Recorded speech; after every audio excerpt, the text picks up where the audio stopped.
This is Sushanto Pal and you are watching market mind with Sushanto.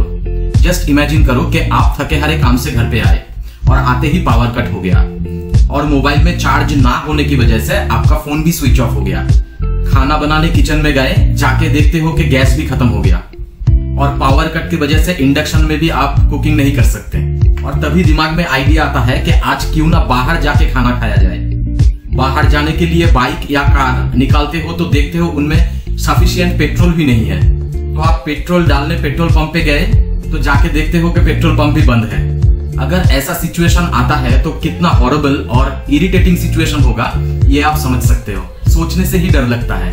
लेकिन अभी आप सोच रहे हो मैं आपको डरा क्यों रहा हूँ, बट माय डियर फ्रेंड्स, मैं आपको डरा नहीं रहा हूँ। मैं तो हमारे डेली लाइफ में एनर्जी का वैल्यू और डिमांड बताने की कोशिश कर रहा हूँ। आपको जान के आश्चर्य होगा कि पिछले 2 दशक में एनर्जी का कंज्यूम हमारे इंडिया में डबल हो गया। इंडिया एनर्जी कंज्यूम के मामले में अमेरिका और चाइना के बाद 3rd लार्जेस्ट कंट्री बन गया है।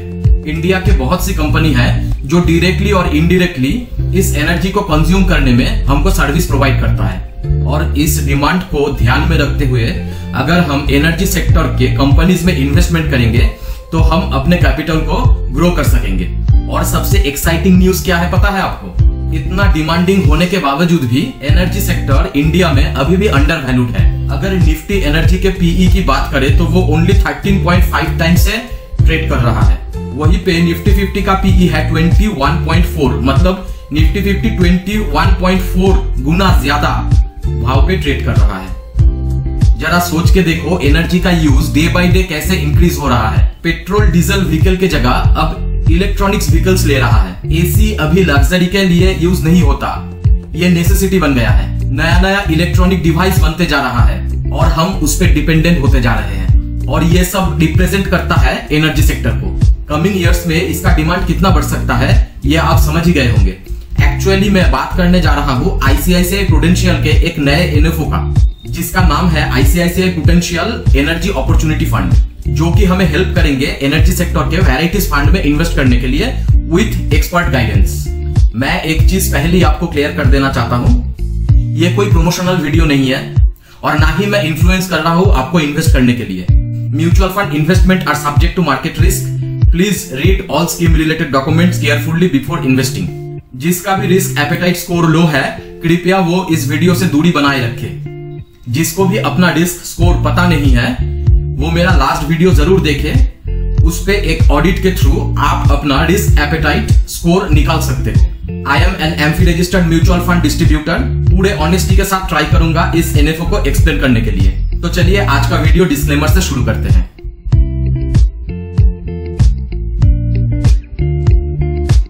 एनएफओ का फुल फॉर्म होता है न्यू फंड ऑफर। जब भी कोई एसेट मैनेजमेंट कंपनी कोई नया फंड इंट्रोड्यूस करता है तो उसे एनएफओ कहा जाता है। ICICI prudential energy opportunity fund का लॉन्चिंग डेट है 2 जुलाई 2024 एंड एंडिंग डेट है 16 जुलाई 2024। मतलब 15 दिन के लिए ये एनएफओ ओपन है।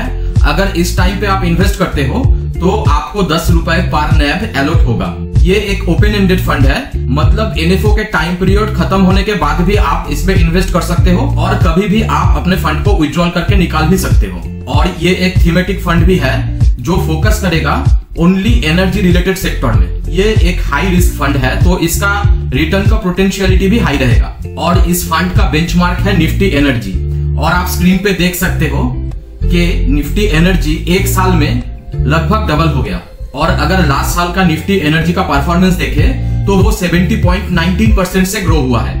इस पे लमसम एसआईपी दोनों मोड से ही आप इन्वेस्ट कर सकते हो। इस पे 1% का एग्जिट लोड लग जाएगा अगर इन्वेस्टमेंट के बाद आप 3 महीने से पहले फंड को विड्रॉ करोगे तो। और इसका मिनिमम इन्वेस्टमेंट वैल्यू है 5000 रुपीज। हालांकि 4 महीने पहले एसबीआई ने इसी फंड पे एक एनएफओ लॉन्च किया था जिसका नाम है एसबीआई एनर्जी अपॉर्चुनिटीज फंड। और उस फंड ने 4 महीने में 12.6% का रिटर्न जनरेट करके दिया है। अगर आईसीआईसीआई प्रूडेंशियल के पिछले कुछ एनएफओ की परफॉर्मेंस की बात करें देन आप देख सकते हो आईप्रू ट्रांसपोर्टेशन एंड लॉजिस्टिक फंड जो कि लॉन्च हुआ 2022 में, वो अभी तक 39.2% का रिटर्न जनरेट कर चुका है। उससे अगले महीने अप्रैल 2022 में एनएफओ आया था आईप्रू का हाउसिंग अपॉर्चुनिटीज फंड जिसका रिटर्न 23.6% है। तो ऐसे करके आप देख सकते हो, फार्मा में 21%, मैन्युफैक्चरिंग में 23.7%, इंडिया अपॉर्चुनिटी फंड में 23%, कमोडिटी फंड में 34.9%, बिजनेस साइकिल फंड में 25.4%, ऐसे करके प्रीवियस ईयर में रिटर्न जनरेट करके दिया है। अगर आप आपके पोर्टफोलियो में इस NFO को ऐड करना चाहते हो तो एटलीस्ट मिनिमम 5 इयर्स का व्यू रख के चलना। तो अगर एनर्जी के डिमांड के अकॉर्डिंग सप्लाई मिलता है, देन यू कैन इमेजिन तो ये कंपनी जो एनर्जी के ऊपर काम करता है वो कितना ग्रो कर सकता है। और उसके साथ साथ अगर आप इन्वेस्टमेंट करते हो तो आपका कैपिटल भी कितना ग्रो कर सकता है। इसके बारे में अगर आपको और डिटेल्स में कुछ जानकारी चाहिए होगा तो आप कमेंट करके जरूर बताना, और नहीं तो मेरा मोबाइल नंबर डिस्क्रिप्शन में दिया हुआ है, आप वहां पे कॉल करके भी जान सकते हो। आपका इस NFO के बारे में क्या व्यू है, चाहो तो आप कमेंट में बता सकते हो। तो मिलते हैं नेक्स्ट वीडियो पे, तब तक के लिए स्टे हेल्दी, बाय बाय।